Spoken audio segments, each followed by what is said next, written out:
Trial of a man charged in a 30-year-old cold case is scheduled to begin tomorrow. Robert Edwards is charged in the 1991 death of Alma Lake. He is accused of raping and killing Lake before dumping her body in the village of Urban Crest. The 67-year-old was arrested in early August and pleaded not guilty to the 5 counts against him. Edwards is also facing charges in another cold case, this one in Licking County. Investigators say Michelle Dawson Pass was found dead in November of 1996 under circumstances similar to Lake's. What I have in my hand right here is a list of names of people that I knew that lost their lives due to murder back from 1988 to 1991. And this is not all of everybody. And this is when I was hanging and running the streets and acting a fool. And one of the names I knew, one of the names of the people that I know is Alma. I knew her. And she's on this list right here, along with some of the other people that I knew.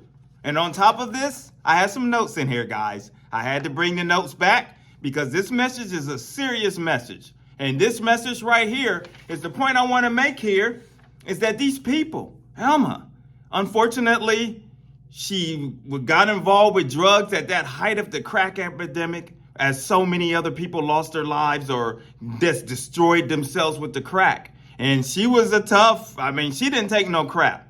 And I bet you, I know for a fact that she put up one heck of a fight with this guy that thought he got away with her murder. And you know, the thing is that grieved me so much, even though I wasn't saved at this time.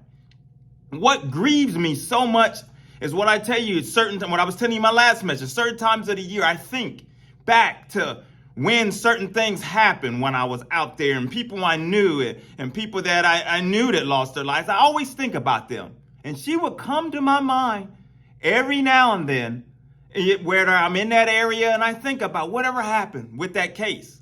Because this guy, he did get charged with the second case. He went to court today, and Monday, and they charged him with that second murder because there's another woman, and I don't believe it's the same woman because there's another one that I have on this list that I'm aware of, that she was a beautiful girl, beautiful, and got hooked on that crack. And the last time I saw her, I was so worried for her because she just looked like she was shriveling up, not, from the not eating and just doing the drugs. And she was such a beautiful girl.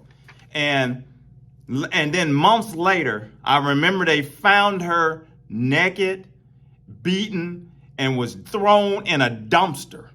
And I don't know if this other case, but this is many years later, but I don't know if the case is connected or not. But I always think about this. And this is the thing. Why this message here, where we're talking about spiritual serial killers. Because these false messengers, that's what they are. They are just like this guy. He thought he had got away with it. But somebody in the family did one of them genealogies, the Ancestry, 23andMe. I did the Ancestry. Remember I told you many guys that helped me on many messages back. I got to share with you some things that came up with that. You're going to be, it's unreal what came up. And I'm going to do 23andMe next. But these people that he thought he got away with this. And I have on here, just like the serial killer Ted Bundy or any other as the Dahmers or any other crafty serial killer, they got a lot of charisma. They know how to lure people in is what I have in here. So these messengers that you hear on YouTube, one of the things I've noticed what they're doing now, it's this thing of, because a lot of them have been caught or been called out, they've been starting to try to teach regular messages. Try to teach, this sound, and still some of it is not doctrinally where it needs to be. But they're trying to seem like, hey, I never said anything false. I never said it, the Lord told me this or said that or that. And they just try to continue on as if nothing happens. And this is what I like. This is the little thing. I don't know if you guys, let me know if you have caught caught on to their little trick where they're always, well, don't take it from me. Make sure you pray about it. Make sure you seek God about it for yourself. You got to read your Bible and all of that. See, that's the tactic. That's the serial tactic that they're using, as the serial killers would do, to lure you in, to gain your trust for people that come across them. Oh, they're telling me to pray for it myself and seek God myself, read the Bible myself. But you know what? If you truly seek the Lord and seek him out and ask him for discernment and ask him, are these people true messengers of God? Guess what? He will expose them and show you for who they really are. And I have in here, as I say, they want to gain your trust.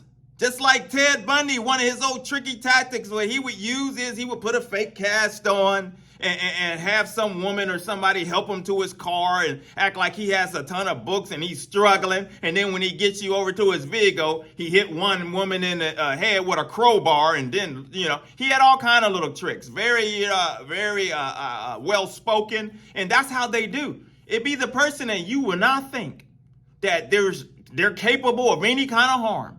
But you know what? You follow them long enough, listen to them long enough, the evil will show up and you will see them for who they really are. And that's what it is. I get so grieved and so I just be like, oh, all I could do is shake my head when I see people say they come across a new particular channel and this person that they've come across is a false prophet.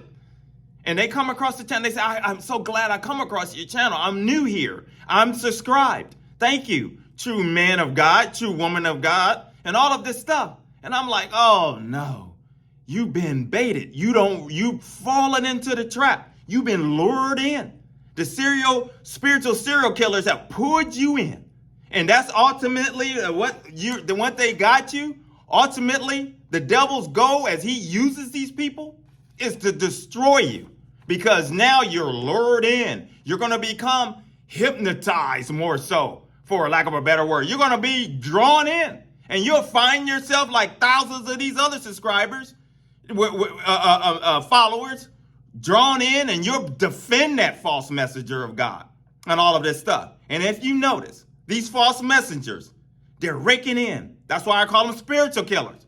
Serial killer. Their numbers are growing. They're bringing them in with their false doctrine, their teaching, and everything.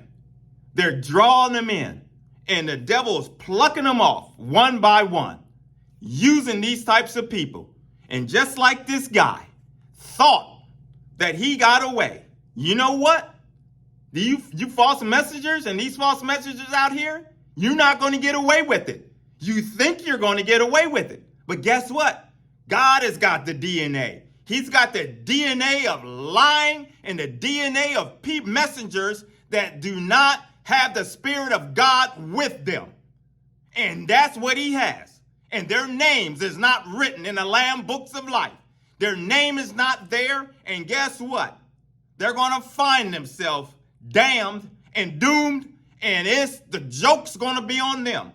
Why they think that they're trying to fool everybody with their new messaging and trying to act like they're your friend, they're your buddy all of a sudden. And hey, I never said anything. But just like the Yunes and all of them, you follow them long enough and you'll see the guy like Yun, Chris Yun, he's a die-hard Q conspiracy, dark web, false messenger.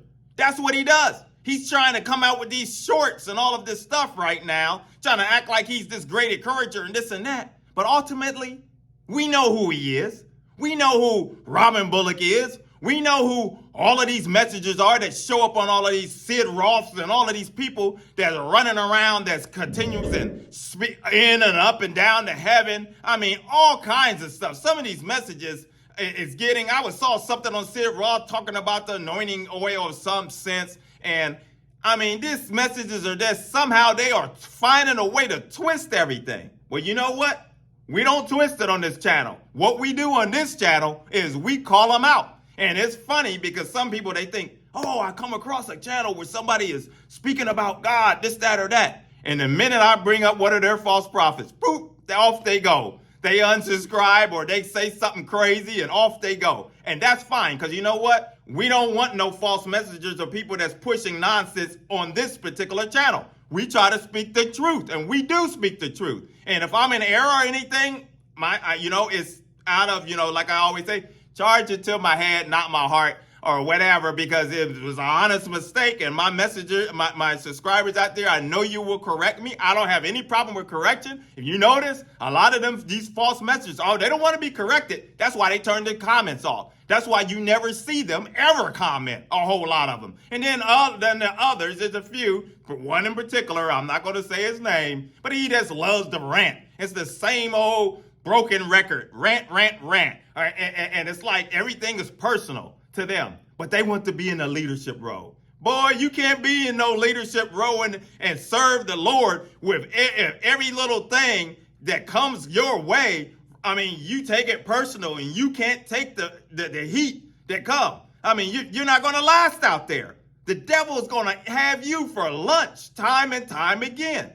But that's what is going on. So I wanted to let you know with this particular message, because ultimately, with these names of the people that I have on this list right here, I have right here, down here on the bottom, right here before where the notes is, in this name, and these are people within a specific area that I was hanging in, that these names right here are just some that I knew that lost their lives. I knew them directly. I dealt with them in other ways, because I was selling drugs, doing out there acting a fool, hanging with the wrong people. And I have on here, I almost was on this list. I almost was on this list. Because in this area where all these people lost their lives, not everybody is on here with drugs. I have a guy named Onion. That was his street name, Onion. He wanted to sell drugs and sold drugs and fell asleep in a crack house with a pocket full of money. And there were some people in there doing drugs. Women went in his pockets. He woke up and they shot him in the head and killed him. But the crazy thing was, a few weeks before that, and I think I might have mentioned this on a message when I first started this channel. A few weeks before that, there was an old lady down below from where I used to sell the crack at, out of a crack spot and selling dope. And she saw him this one particular summer of '88. And she said, "Boy, you got the look of death on your face." And everybody was scared. They didn't know, there was an old lady that's saying that. I had never heard that. And within 2 weeks, he was dead. He was died. He was gone.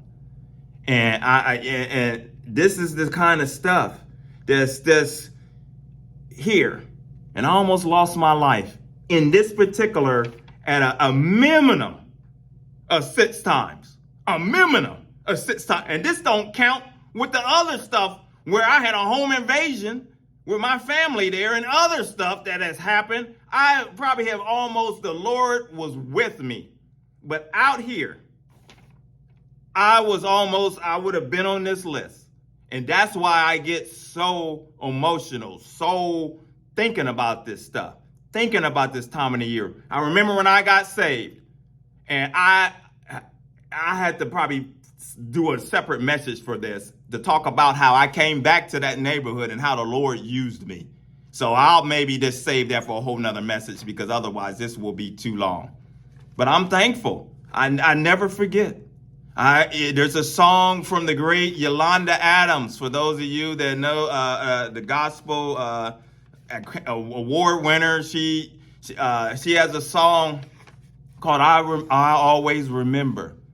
And she says, "I always remember the times you were there for me, and you showed me that you cared. You showed me no matter what, you would always be there." And I think back to that, because here I was, living in sin, being hard-headed, trying to do things my own way, thinking I knew it all, not knowing. But thank God for his grace and mercy that I did not end up on a death list. And you know what? The people that are right now, that are hard-headed, they don't want to listen. They want to continue to follow false people. They want to think they know everything and all of that. They're going to end up, they may not lose their life physically, but they're going to lose it spiritually. And, you know, as Jesus said, don't be worried about more so the one that can take this fleshly body. You be worried about the one that's in control of your soul. And I'll be darned if I'm going to sit there, as long as I got breath on my body, and sit there and I'm going to stay on this channel, I'm going to continue to warn people of the dangers that they're playing with, because you don't get a second chance. There's no second chance when this body is gone and you have to stand before him. And that's why we have to call it out on here. That's why we've got to warn people. That's why we got to continue to talk about issues the church run away from, expose Satan and all of his devices, punch him right in between the chops. Evangelism for God is the channel. My name is Maurice Braxton. If you're new, consider subscribing, hit like, coming along for the journey, because we're going to continue giving God the praise and the glory, and we're going to continue with the truth. So if you're ready, let's continue to march forward as the Lord keep us and keep his hands upon us and our families and protect us. And y'all pray for me. I pray for you. I always pray for all of you guys out there. But pray, because this is not, I get discouraged. I get frustrated. And it takes a whole lot of energy and a whole lot to make videos. I mean, it's a lot. It really is, because I'm not getting up here just flying off the handle and coming with stuff because, like a lot of other people, where they just want to tell you stuff that they want to hear or whatever. They're playing games. I take it serious, because I know that when you speaking for the Lord and you want to be a messenger for the Lord, this is serious business. This is nothing to play with. So we are here for serious business. Souls are at stake, as I always say. And until the next time, take care, my friends. God bless. Today's news created an array of emotion. Painful because she's gone, but joyful because they got him. She says she finds peace in knowing that the man she says caused her family so much pain is finally behind bars. Now we can all rest, and she can finally rest, and my mom can finally rest. And now he has to answer when that big book opens. He has to answer to it.